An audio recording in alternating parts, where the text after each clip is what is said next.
हर हर महादेव। जय शनिदेव। शनिदेव भगवान की व्रत कथा तथा आरती। इस दिन शनि ग्रह की तुष्टि के लिए शनि की पूजा होती है। काला तिल, काला वस्त्र, तेल, उड़द शनि को बहुत अति प्रिय माने जाते हैं। इसलिए इनके द्वारा शनि की पूजा होती है। शनि की दशा को दूर करने के लिए यह व्रत किया जाता है। शनि स्तोत्र का पाठ भी विशेष लाभदायक सिद्ध होता है। आइए श्रवण करते हैं शनिदेव भगवान की व्रत कथा।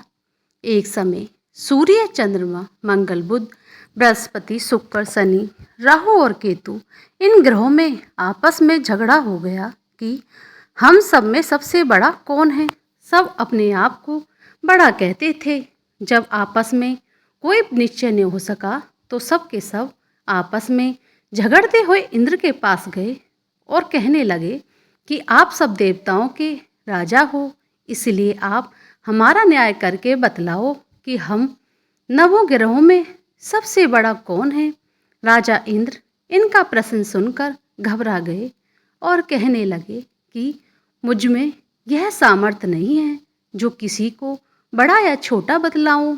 मैं अपने मुख से कुछ नहीं कह सकता हूँ। हाँ, एक उपाय हो सकता है। इस समय पृथ्वी पर राजा विक्रमादित्य दूसरों के दुखों का निवारण करने वाला है, इसलिए तुम सब मिलकर उन्हीं के पास जाओ, वहीं तुम्हारे दुखों का निवारण करेंगे। ऐसा वचन सुनकर सवाग्रह देवता चलकर भूलोक में राजा विक्रमादित्य की सभा में जाकर उपस्थित हुए और अपना प्रश्न राजा के सामने रखा। राजा उनकी बात सुनकर बड़ी चिंता में पड़ गए कि मैं अपने मुख से किसको बड़ा और किसको छोटा बतलाऊं। जिसको छोटा बतलाऊंगा वही क्रोध करेगा। परंतु उनका झगड़ा निपटाने के लिए उपाय सोचा। उन्होंने सोना, चांदी, कांसा, पीतल, सीसा, रांगा, जस्ता, आभ्रक और लोहा नब्दों धातुओं के 9 आसन बनवाए। सभी आसनों को क्रम से, जैसे सोना सबसे पहले और लोहा सबसे पीछे बिछाए गए। इसके पश्चात राजा ने सब ग्रहों से कहा कि अब आप अपने अपने सिंहासनों पर बैठिए। जिसका आसन सबसे आगे वह सबसे बड़े और जिसका आसन सबसे पीछे वो सबसे छोटा जानिए, क्योंकि लोहा सबसे पीछे था और शनिदेव का आसन था। इसलिए शनिदेव ने समझ लिया कि राजा ने मुझको सबसे छोटा बना दिया है। इस पर शनि को बड़ा क्रोध आया और कहा, राजा तू मेरे पराक्रम को नहीं जानता है। सूर्य एक राशि पर 1 महीना, चंद्रमा 2.25 महीने 2 दिन, मंगल 1.5 महीना, बृहस्पति 13 महीने, बुध और शुक्र 1 महीने, परंतु मैं एक राशि पर 2.5 अथवा 7.5 साल तक रहता हूँ। बड़े बड़े देवताओं को भी मैंने भीषण दुख दिया है। राजन सुनो, राम जी को 7.5 आई तो वनवास हो गया, और रावण पर आई तो राम और लक्ष्मण ने सेना लेकर लंका पर चढ़ाई कर दी, रावण के कुल का नाश कर दिया। हे राजा, अब तुम सावधान रहना। राजा के कहने लगा, जो कुछ भाग्य में होगा सो देखा जाएगा। उसके बाद अन्य ग्रह तो प्रशंसा पूर्वक के साथ चले गए, परंतु शनिदेव भगवान बड़े क्रोध के साथ वहां से सिधारे। कुछ काल व्यतीत हो जाने पर जब राजा को 7.5 की दशा आई तो शनिदेव घोड़ों के सौदागर बनकर अनेक सुंदर घोड़ों के सहित राजा की राजधानी में आए। जब राजा ने सौदागर के आने की खबर सुनी तो अस्पाल को अच्छे अच्छे घोड़े खरीदने की आज्ञा दी। अस्पाल ऐसे अच्छी नस्ल के घोड़े देखकर उनका मूल्य सुनकर चकित हो गया। तुरंत ही राजा को खबर दी। राजा उन घोड़ों को देखकर एक अच्छा सा घोड़ा चुनकर सवारी के लिए चढ़ा। राजा के घोड़े की पीठ पर चढ़ते ही घोड़ा जोर जोर से भागने लगा। घोड़ा बहुत दूर एक बड़े घने जंगल में जाकर राजा को छोड़कर अंतर्ध्यान हो गया। इसके बाद राजा अकेला जंगल में भटकता फिरता रहा। बहुत देर के पश्चात राजा ने भूख और प्यास से दुखी होकर भटकते भटकते एक ग्वाले को देखा। ग्वाले ने राजा को प्यास से व्याकुल देखकर पानी पिलाया। राजा की उंगली में एक अंगूठी थी। राजा ने उसे निकालकर प्रशंसापूर्वक के साथ ग्वाले को दे दी और शहर की ओर चल दिया। राजा शहर में पहुंचकर एक सेठ की दुकान पर जाकर बैठ गया और अपने आप को उज्जैन का रहने वाला तथा अपना नाम बीका बतलाया। सेठ जी ने उसके कुलीन मनुष्य समझकर जल आदि पिलाया। भाग्यवश उस दिन सेठ की दुकान पर बिक्री बहुत अधिक हुई।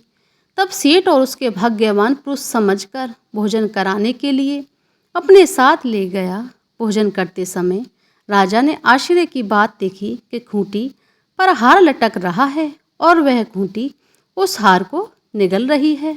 भोजन के पश्चात कमरे में आने पर जब सेठ को कमरे में हार नहीं मिला तो सबने यही निश्चय किया कि सिवाय बीका के कोई और यहाँ कमरे में आया ही नहीं, अतः अवश्य ही उसी ने हार चोरी किया है। परंतु बीका ने हार लेने से मना कर दिया। इस पर 5-7 आदमी इकट्ठे होकर उसको फौजदार के पास लाए। फौजदार ने उसको राजा के सामने उपस्थित कर दिया और कहा कि यह आदमी भला प्रतीत होता है, चोर मालूम नहीं होता, परंतु सेठ का कहना है कि इसके सिवाय और कोई घर पर आया ही नहीं, अवश्य ही इसी ने चोरी की है। तब राजा ने आज्ञा दी इसके हाथ पैर कटवाकर चौरकिया किया जाए। राजा की आज्ञा का तुरंत ही पालन किया गया और बीका के हाथ पैर काट दिए गए। इस प्रकार कुछ काल व्यतीत हो जाने पर एक तेली उसके अपने घर ले गया और कोलू पर उसको बिठा दिया। बीका उस पर बैठा हुआ जुबान से बैल हाँकता रहा। शनि की दशा समाप्त हो गई। एक रात को वर्षा ऋतु के समय वह मल्हार राग गाने लगा। उसका गाना सुनकर उस शहर के राजा की कन्या उस राग पर मोहित हो गई और दासी को खबर लेने के लिए भेजा कि शहर में कौन गा रहा है। दासी सारे शहर में फिरती फिरती क्या देखती है कि एक तेली घर में चौरकिया गा रहा है। दासी ने महल में आकर राजकुमारी को सब वृत्तांत सुना डाला। बस उसी क्षण राजकुमारी ने अपने मन में यह प्रण कर लिया, चाहे कुछ भी हो मैं इस चौरकिया के साथ विवाह करूंगी। प्रातःकाल होते ही जब दासी ने राजकुमारी को जगाना चाहा तो राजकुमारी अनशन व्रत लेकर पड़ी रही। तब दासी ने रानी के पास जाकर राजकुमारी के न उठने का वृत्तांत कह सुनाया। रानी ने तुरंत ही वहां जाकर राजकुमारी को जगाया, उसके दुख का कारण पूछा तो राजकुमारी ने कहा, हे माताजी, मैंने यह प्रण कर लिया है कि मैं तेली के घर जो चौरकिया है उसी के साथ विवाह करूंगी। माताजी ने कहा, पगली क्या कह रही हो, तेरा विवाह किसी देश के राजा के साथ किया जाएगा। कन्या कहने लगी, हे माताजी, मैं अपना प्रण कभी नहीं तोड़ूंगी। माताजी ने चिंतित होकर यह बात राजा को बताई। जब महाराज ने भी आकर यह समझाया कि अभी देश देशांतर में अपने दूत भेजकर सुयोग्य, रूपवान एवं बड़े से बड़े गुणी राजकुमार के साथ तुम्हारा विवाह करूंगा, ऐसी बात तुमको कभी नहीं विचारनी चाहिए। कन्या से कहा, पिताजी, मैं अपना प्राण त्याग दूंगी, परंतु दूसरे से विवाह नहीं करूंगी। इतना सुनकर राजा ने क्रोध से कहा, यदि तेरे भाग्य में ऐसा ही लिखा है तो जैसी तेरी इच्छा हो वैसा ही कर। राजा ने तेली को बुलाकर कहा, तेरे घर में जो चौरकिया है उसके साथ मैं अपनी कन्या का विवाह करना चाहता हूँ। तेली ने कहा, यह कैसे हो सकता है राजा, कहाँ आप राजा, मैं कहाँ एक नीच तेली। परंतु राजा ने कहा कि भाग्य के लिखे को कोई टाल नहीं सकता है, अपने घर जाकर विवाह की तैयारी करो। राजा ने उसी समय तोरण और बंधनवार लगवाकर अपनी राजकुमारी का विवाह चौरकिया बना विक्रमादित्य के साथ करा दिया। रात्रि को जब विक्रमादित्य और राजकुमारी महल में सोए हुए थे, आधी रात को समय शनिदेव भगवान ने विक्रमादित्य को सपने में कहा, राजा कहो, मुझको छोटा बतलाकर तुमने कितना दुख उठाया है। राजा ने क्षमा मांगी। शनिदेव भगवान ने प्रसन्न होकर विक्रमादित्य को हाथ पैर दिए। तब राजा ने कहा, महाराज, मेरी प्रार्थना स्वीकार करें, जैसा दुख आपने मुझे सौंप दिया है ऐसा और किसी को न दें। शनिदेव भगवान ने कहा, तुम्हारी यह प्रार्थना स्वीकार करता हूँ। जो भी मनुष्य मेरी कथा सुनेगा या कहेगा, उसके मेरी दशा में कभी किसी प्रकार की दुख नहीं होगा। और जो नित्य मेरा ध्यान करेगा, चींटियों को आटा डालेगा, उसके सभी मनोरथ पूर्ण हो जाएंगे। इतना कहकर शनिदेव भगवान अपने धाम को चले गए। राजकुमारी की आँख खुली तो उसने राजा के हाथ पैर सलामत देखे तो आश्चर्य को प्राप्त हुई। उसको देखकर राजा ने अपना सम्मत हाल कह सुनाया। उज्जैन का राजा विक्रमादित्य हूँ। यह बात सुनकर राजकुमारी अत्यंत प्रसन्न हुई। प्राप्त काल राजकुमारी ने उसकी सखियों ने पूछा तो उसने अपने पति का सम्मत वरदान कह सुनाया। तब सब ने प्रशंसा प्रकट की और कहा, ईश्वर ने आपकी मनोकामनाएं पूर्ण कर दी हैं। जब उस सेठ ने यह बात सुनी तो वह विक्रमादित्य के पास आया और राजा विक्रमादित्य के पैरों में गिरकर क्षमा मांगने लगा कि आप पर मैंने चोरी का झूठा दोष लगाया था, अतः आप मुझको जो चाहें दंड दे सकते हैं। राजा ने कहा, मुझ पर शनिदेव भगवान का कोप था, इसी कारण यह सब दुख मुझको प्राप्त हुआ है। इसमें तुम्हारा कोई दोष नहीं है। तुम अपने घर जाकर अपना कार्य करो। सेठ जी बोला, मुझे सभी शांति होगी जब तुम मेरे घर चलकर प्रतिपूर्वक भोजन करोगे। राजा ने कहा, जैसी आपकी मर्जी वैसा ही करें। सेठ ने अपने घर जाकर अनेक प्रकार के सुंदर सुंदर भोजन बनवाए और राजा विक्रमादित्य को प्रति भोज पर बुलाया। जिस समय विक्रमादित्य भोजन कर रहे थे, एक अत्यंत आश्चर्य की बात सबको दिखाई दी कि जो खूंटी पहले हार निगल गई थी, अब वह हार उगल रही है।